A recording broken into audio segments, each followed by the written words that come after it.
अक्सर हमने देखा है कि जो वालिदैन है, जो पेरेंट्स हैं, ये बच्चों के सामने आपस में लड़ाई करते हैं। जी, जी। जो बच्चे होते हैं, इनके माइंड के ऊपर इस चीज़ का क्या इम्पैक्ट जाता है? जी, बहुत अच्छा टॉपिक है, बहुत अच्छा मौज़ू है जिस पर आज हम गुफ्तगू करने जा रहे हैं।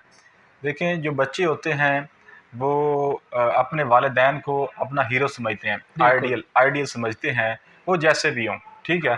ये एक अलग बहस है, दुनिया के बनाए हुए जो पैमाने हैं, असूल हैं, उनके मुताबिक ये एक अलग बहस है कि वालिदैन सही है या गलत हैं। लेकिन जो बच्चा जब छोटा होता है, तो वो अपने वालिदैन को देखता है, तो उन्हीं को फ़ॉलो करने की कोशिश करता है। बिल्कुल। क्योंकि वो उसके रियल रोल मॉडल्स होते हैं, हीरोज़ होते हैं। तो जब बच्चे, जो आपने कहा है, ये चीज़ ऑब्ज़र्व करते हैं कि उसके वालिदैन उनके सामने लड़ रहे हैं, झगड़ रहे हैं, तो उनके नज़दीक जो लड़ाई झगड़ा है ये नॉर्मल बन जाता है। बिल्कुल। मुआशरे में दूसरे बच्चों के साथ लड़ना, वो चूँकि फैमिली से सीख चुके होते हैं तो वो प्रैक्टिस करते हैं। दूसरा ये है कि बाज़ औक़ात जो बच्चे होते हैं वो पेरेंट्स से मोहब्बत और अफ़ेक्शन चाह रहे होते हैं, जबकि वो आपस में लड़ रहे होते हैं। तो उससे उनकी जो साइकोलॉजिकल इश्यूज़ होते हैं वो क्रिएट होते हैं। बच्चों के ज़हनों पर स्ट्रेस आता है, दबाव आता है, प्रेशर आता है, उनको एम्पैथी, लव, अफ़ेक्शन नहीं मिलती पेरेंट्स से जिसकी से उन्हें तवक्को होती है। तो ये जो चीज़ें होती हैं, इससे फिर पेरेंट्स की जो रिस्पेक्ट करनी होती है या पेरेंट्स से जो बच्चों ने मोहब्बत करनी होती है, वो चीज़ ख़त्म हो जाती है। और फिर वही बच्चे जो होते हैं वो स्कूल में भी तंग कर रहे होते हैं टीचर्स को, वही बच्चे सोसाइटी में भी लोगों को तंग करते हैं, और छोटे से लेवल पर नशों की तरफ और बहुत सारी बुराइयों की तरफ वो ईज़िली चले जाते हैं, क्योंकि उन्हें वो मोहब्बत, वो चीज़ें नहीं मिल रही होती। डोमेस्टिक जो वायलेंस है या घर का जो माहौल है वो इस तरह का होता है जिसकी वजह से उनकी मेंटल हेल्थ डैमेज हो जाती है। जी, जी। देखें, जो अब्यूज़ होता है ना, बेसिकली उसकी कैटेगरीज़ होती हैं। अब्यूज़ एक होता है वर्बल अब्यूज़, लफ्ज़ों से मारना, एक होता है फिज़िकल अब्यूज़, और एक होता है नेग्लेक्ट अब्यूज़। ये तीनों कैटेगरीज़ हम इस तरह तरतीब से अगर देखें, जो आपने बात की है कि लड़ाई झगड़े होते हैं। लड़ाई झगड़े जो मेल साइड होता है, जो मेल जेंडर होता है, इसकी तरफ से ज़्यादातर जो अब्यूज़ कमिट किया जाता है वो फिज़िकल अब्यूज़ होता है। यानी मर्द जो होते हैं वो फिज़िकली मारते हैं, चाहे वो फीमेल्स हों या बच्चे हों। ज़्यादातर ये देखा जाता है, रिसर्च से बात साबित होती है और नताइज अक्सरियत से निकलते हैं। दूसरा पॉइंट है, जो फीमेल्स होती हैं, ये हमेशा ये देखा गया, ये नज़र आता है कि ये वर्बल अब्यूज़ कमिट करती हैं। एक मर्द जो फिजियोलॉजी के एतबार से बहुत सख्त होता है, बड़े सख्त काम कर लेता है, मजदूरी कर लेता है, हैवी काम कर लेता है, वो सारी शिद्दत बर्दाश्त कर लेता है, लेकिन एक औरत के सख्त जुमले नहीं बर्दाश्त कर सकता। बिल्कुल। और औरत जो है वो ज़्यादातर वही सख्त जुमले और तलख ज़ुबानी की वजह से अपने आप पर वायलेंस कमिट करवा बैठती है। यानी अपनी ऐसी ज़ुबान, ऐसी आइडियाज़, ऐसी बातें करती है जिससे मर्द को गुस्सा आता है और उसको फिजिकली अब्यूज़ कर देता है, क्योंकि वो वर्बली इतना अब्यूज़ नहीं करता। अब ये जो दोनों अब्यूज़ेज़ हैं, यानी फिजिकल अब्यूज़ और वर्बल अब्यूज़, अब इसका नुकसान क्या होता है बच्चों पर? यानी एक औरत है जिसने अपने हस्बैंड की बच्चों के सामने इंसल्ट कर दिया है, तो बच्चों का बाप के लिए जो खौफ का एलिमेंट था वो ख़त्म हो गया, और उस वक़्त डिसरिस्पेक्ट स्टार्ट हो गई। जो खौफ था बाप का, वो ख़त्म हो गया, और उस वक़्त से जो बच्चों की तबाही है वो शुरू हो गई, और फिर वो बच्चे पूरी ज़िंदगी तबाह हो जाते हैं। दूसरा पॉइंट आपने जो कहा है कि बच्चों को टाइम नहीं दिया जाता, तो ये नेग्लेक्ट अब्यूज़ में आता है। नेग्लेक्ट अब्यूज़ में ये है कि टाइम ना देना, उनको उनको जूता भी ना लेकर देना, खाना भी ना देना, उनकी पढ़ाई पर फोकस ना करना, उनको अपना बच्चा समझना ही ना।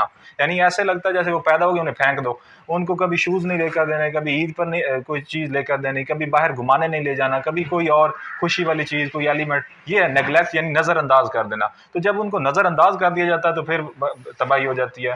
तो इसलिए पेरेंट्स को चाहिए कि वो बच्चों को प्यार भी करें, कभी कभी सरजनिश भी करें, टाइम भी दें, और प्यार मोहब्बत से रहें। सारे जो पेरेंटिंग स्टाइल्स हैं उनको इक्वली अप्लाई करें, जिससे बच्चे की जो सही डेवलपमेंट है, सही नशो-नुमा है वो हो, और वो बच्चे मुआशरे के लिए नासूर ना बने, मुआशरे के लिए फलाह और बहबूद और अच्छाई का सबब बने।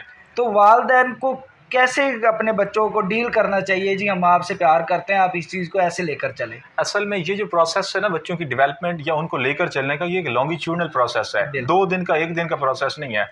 अब जो वालिदैन हैं, स्पेशली जो माएँ हैं, वो अपने बच्चों को गोद में डालकर, अपनी बगल में लेकर बड़ा उनको लाड प्यार वो करवाती रहती हैं, और यकदम से जब उसका रिज़ल्ट बुरा आता है या कोई भी उससे गलत हरकत होती है तो वो फ़ौरन गुस्से में आ जाती हैं या आ जाते हैं। गुस्से में फ़ौरन आ जाना और पिछला जो पूरी हिस्ट्री है वो प्यार मोहब्बत वाली है, और फिर गुस्से में आने के बाद थोड़ी देर के बाद फिर वैसे हो जाना। तो ये जो अमल होता है उसकी वजह से बच्चा जो होता है वो समझ लेता है कि मेरे जो वालिदैन हैं इनको गुस्सा सरसरी सा आता है, थोड़ा सा आता है, और ये इतना ज़्यादा नहीं चलने वाला, इसलिए मैं जो हूँ अपनी आदत नहीं बदलूँगा। अगर एक शुरू से प्यार वाला जो रवैया है वालिदैन का, वो बच्चे के साथ रहे, तो बच्चे को पता चलेगा कि ये मेरे साथ प्यार भी कर रहे हैं, और इनका जो रवैया है, इनका जो एटीट्यूड है, वो मेरे साथ ज़्यादा फ्रैंक नहीं है, क्योंकि हर एक की एक बाउंड्री होती है।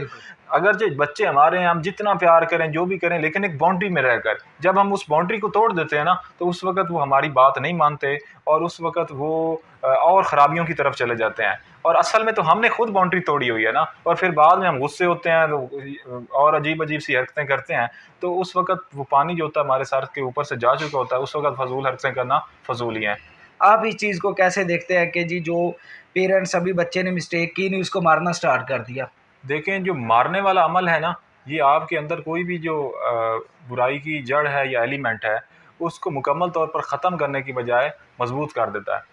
बाज़ औक़ात जब चीज़ मज़बूत हो जाए तो फिर उसे तोड़ना ही मुश्किल हो जाता है। शेख सादी की उनकी एक हकायत में से जुमला है, वो फरमाते हैं कि दरख्त अगर छोटा है और दीवार के अंदर उगाया है, तो उसकी जड़ों समेत उसे खींच लो, ताकि जब वो दरख्त बड़ा हो जाए, दीवार गिरानी ना पड़े। तो बच्चे की जो बीमारी है, उसे छोटे लेवल पर पकड़ लो, उसकी रूट को, और उसको ख़त्म कर दो। अब जब इस तरह के रवैये किए जाते हैं कि छोटे लेवल पर जब बच्चा शरारतें कर रहा है और उसको उस वक़्त कुछ नहीं कहा जा रहा, लेकिन जब वो शरारत बड़ी हो जाती है, यानी एक बच्चा चोरी करके आया, उसकी माँ ने उसको प्रमोट किया है, मेरा बच्चा चोर है ही नहीं, बाहर सोसाइटी वाले लोग खड़े हैं, वो कह रहे हैं भाई इसने चोरी की है, ये हमारी दुकान से ये चीज़ लेकर आया। बच्चा देख भी रहे हैं हाँ, इस चीज़ को। माँ-बाप उसको सपोर्ट कर रहे हैं कि हमारा बच्चा ठीक है। किसी के साथ उसका झगड़ा हुआ तो अपने बच्चे को सपोर्ट कर रहे हैं, अपने बच्चे का दिफ़ा कर रहे हैं। बच्चा फेल हो गया, टीचर को जाकर थोप रहे हैं कि आपने नहीं पढ़ाया, आपने नहीं किया, बजाए इसके कि बच्चे को पूछिए आपने क्यों नहीं किया। तो ये जो ऐसा रवैया है जिसमें हम अपने बच्चों को छुपा लेते हैं मोहब्बत की आड़ में, वो बच्चे के अंदर जो क्राइम उसका बिहेवियर है, वो बढ़ जाता है, और फिर वो सोसाइटी में बड़ा चोर, बड़ा 2 नंबर, बड़ा करप्ट, बड़ा बुरा इंसान बनकर आता है, जिससे माशरे की तबाही हो जो जाती है। बच्चे होते हैं, ये छोटे लेवल से चीज़ें सीखते हैं और आगे बढ़ते जाते हैं। हाँ, कि जब बच्चा जाता है स्कूल में, वो तकरीबन 5-6 साल का होता है। साइकोलॉजी के अकॉर्डिंग जो बच्चे की डेवलपमेंट होती है, माँ के पेट से शुरू हो जाती है, और 5 साल की एज तक प्रॉपर जो उसकी सही जो डेवलपमेंट होती है, वो हो चुकी होती है। जो आगे चीज़ें सीखनी होती है ना, लिटरेचर से, किताबों से, स्कूल से, वो बहुत कम डेवलपमेंट है, यानी 10-20% वो डेवलपमेंट होती है जो उसने पूरी यूनिवर्सिटी तक सीखनी होती है। तो 5 साल की उम्र तक उसने मोस्टली फ्राइड के अकॉर्डिंग चीज़ें सीख ली होती हैं, और उसमें उसकी डेवलपमेंट जितनी भी घर में हो चुकी होती है, वही उसकी डेवलपमेंट होती है। और उसको अगर सोसाइटी बदलना चाहे तो वो बदल नहीं सकती, बहुत मुश्किल होता है उसके लिए बदलना। दूसरा जो पॉइंट है वो ये है कि बच्चे आपके चीखने से, आपके नारे लगाने से नहीं सीखेंगे, बच्चे आपके एक्शन से सीखेंगे। बिल्कुल। Action speak louder than words. आपके जो अमाल हैं, आप जो कर रहे हैं, वो ज़्यादा असर करेगा, बजाय इसके कि आप चीखते रहें, चिल्लाते रहें। मसलन पेरेंट्स जो हैं वो खुद बुराई कर रहे हैं, बच्चे को कहें तुम अच्छाई करो, ऐसा पॉसिबल ही नहीं है। पेरेंट्स सिगरेट पी रहे हैं, बुराई या कोई भी गलत काम कर रहे हैं, लाइक मूवीज़ देख रहे हैं, सोशल मीडिया पर हैं, मोबाइल यूज़ कर रहे हैं, और बच्चों को कहें कि ना यूज़ करो, जाओ नमाज़ पढ़ो, अच्छे काम करो, तो ऐसा नहीं हो सकता। Action speak louder than words. आपके जो एक्शंस हैं उसी से बच्चे सीखेंगे, क्योंकि आप उसके रोल मॉडल हैं। अगर आप घर में लड़ेंगे तो बच्चे भी लड़ेंगे, अगर आप पुरसुकून रहेंगे तो बच्चे भी। यही वजह है कि जिन पेरेंट्स की, जिन वालिदैन की लंबी लंबी ज़ुबानें निकली होती हैं, उनके बच्चे भी आउटस्पोकन होते हैं, मुंह फट होते हैं। जिनके वालिदैन खामोश होते हैं, कम गो होते हैं, उनके बच्चे भी कम गो होते हैं, सुशील होते हैं, और लेस टॉकेटिव होते हैं। बिल्कुल।